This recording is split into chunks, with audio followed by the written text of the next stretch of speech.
내 첫 월급은 128만 원이었다. 대학을 졸업하기도 전에 취업을 했던 첫 월급이 128만 원이었어요. 최저시급이 4,000원대였고 심지어 식대제공도 안 됐죠.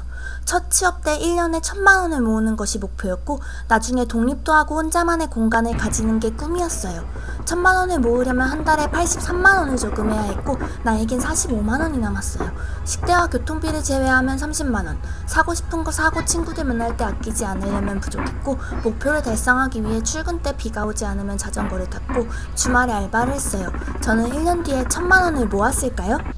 남들은 늘 왜 그렇게 넌 열심히 살아? 라고 나에게 말했다. 이전 영상에 답을 하자면 전 취업 1년 때 1,000만 원을 모았습니다.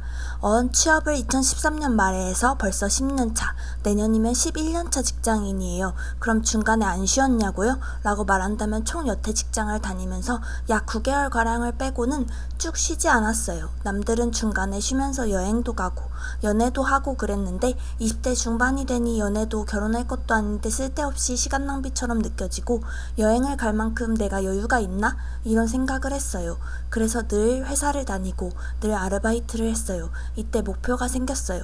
27살에 전세를 구해서 독립을 하자.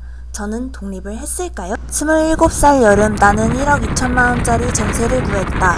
첫 번째 독립 때 버팀목 전세 자금을 알아보게 되었고 그럼 내 수중에 얼마가 있어야 가능한지를 계산했을 때 27살까지 4천만 원이 필요했다. 그 뒤부터는 평일 저녁 헬스장에서 마감 알바를 했다.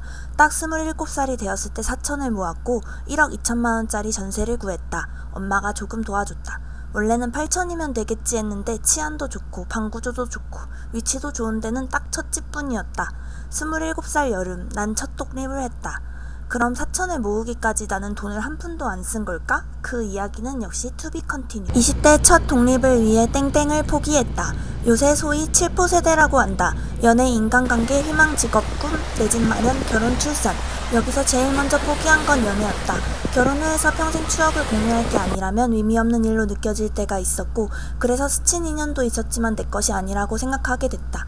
그렇다고 친구들 만날 때 아껴 쓰지도 내 사람들에게 돈을 아끼지도 않았다. 쓸 때는 썼고 사고 싶은 걸 샀다. 대신 더 많이 일했다. 독립할 자금을 넉넉하게 모았기에 월세 아닌 전세라서 지출이 적어 부담을 덜었다. 어필미홈의 첫 집은 어떤 곳이었을까? 평범한 직업으로 꿈꾸며 30살까지 1억 모은 비밀. 내 첫 집의 사진이 그렇게 많은 것은 아니지만 나름 꾸미고 살았다. 그때는 나름 꿈이 있어서 돈을 크게 못 벌어도 꿈에 시간을 쏟았다. 꿈을 꾸고 싶어 나는 저녁이나 주말에 또 알바를 했다. 30대가 다가오는데 꿈은 이루어지지 않아져서 불안했다.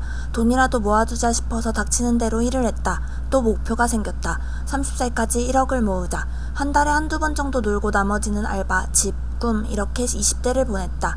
집에서 많은 시간을 보냈고 첫 집이라 친구들과 집들이도 다 한 번씩 했다. 그렇게 30대가 되었을 때 나는 꿈을 접게 되었고 내 인생에서 가장 큰 암흑기에 누군가를 만났다.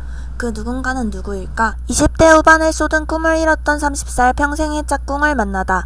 가장 힘들었던 시기가 다가오기 전 이제는 돈을 모았으니 연애를 해도 된다는 생각이 들었고 그 즈음 짝꿍을 만났어요. 그때는 인생 또 여태 힘들었는데 더 힘든 게 있겠어? 라고 자만하던 시기였어요. 내 꿈을 접을 일이 생기고 말았고 직업을 바꾸어야 했던 나는 인생에서 제일 힘든 시기와 첫 백수가 되었어요.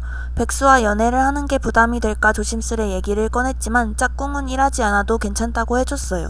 7개월간 10억 급여를 받으면서 평생교육사 자격증을 노후 대비용으로 따두었죠.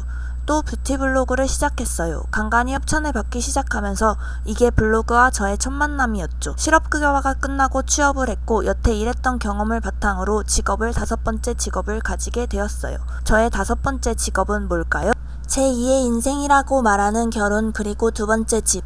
블로그를 만나게 되면서 포트폴리오가 생겼고 그동안의 경험으로 광고 기획자가 되었어요. 짝꿍과 계속 만나면서 결혼을 이야기하게 되었고 우리는 같이 살게 되었어요.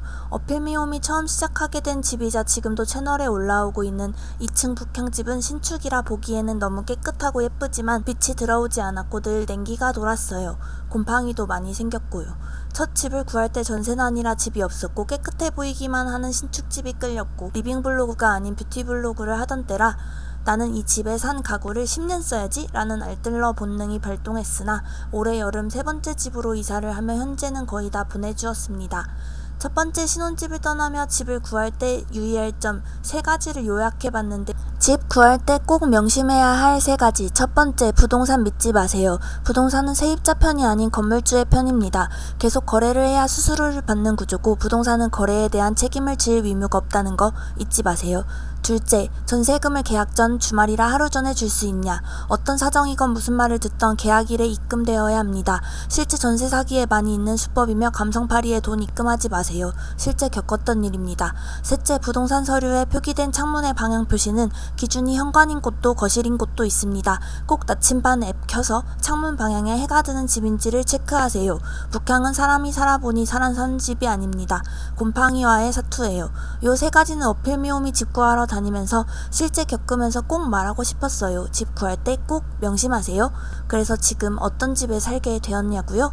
2년 된 집 신축에서 20년 된 구축집으로 왜 왔을까? 두 번째 집은 재개발이 예정된 곳이었고 연장 계약을 해도 중간에 집을 빼야 하는 상황이라 이사를 결정했어요. 사실 집 빼기 전엔 전세난이 더 심해진지 몰랐고 그걸 집 빼고 나서야 알게 되었죠. 청년 버팀목이 곧 끝나는 나이라 이번이 아니면 청년 대출이 어려울 것 같았고 전세 사기도 많다 보니 허그를 찾았어요. 집이 생각보다 빨리 나가 3주밖에 시간이 없었습니다. 허그를 구한다고 하면 부동산은 절레절레 고개를 흔들었고 50개에 1개가 나올까 말까라며 문을 닫았습니다. 3주 동안 퇴근하고 반차 쓰고 주말 내내 발로 뛰며 100개의 부동산과 연락하고 집을 받지만 허그가 되는 신축은 너무 좁디 좁아 전집의 반 사이즈거나 북향이었고 사이즈가 비슷한 집은 아주 많이 낡은 집뿐이었어요. 최소가 20년. 그나마도 남양은 딱 2집뿐이었죠. 짝꿍은 말했어요. 20년 된 구축 진짜 고칠 수 있겠어? 그때는 집이 선택권 자체가 좁다 보니 허그도 하고 싶고 버팀목 대출받아 집 살 돈도 모아보고 싶고 리빙 블로그 키워볼래 하고 남양집인 이 집을 고르게 되었죠. 물론 셀프 인테리어, 리모델링 일절 해본 적 없었어요. 그냥 질러버린. 낡았지만 고치면 되겠지라는 호기로움으로 이사를 온 첫날. 저 괜찮겠죠?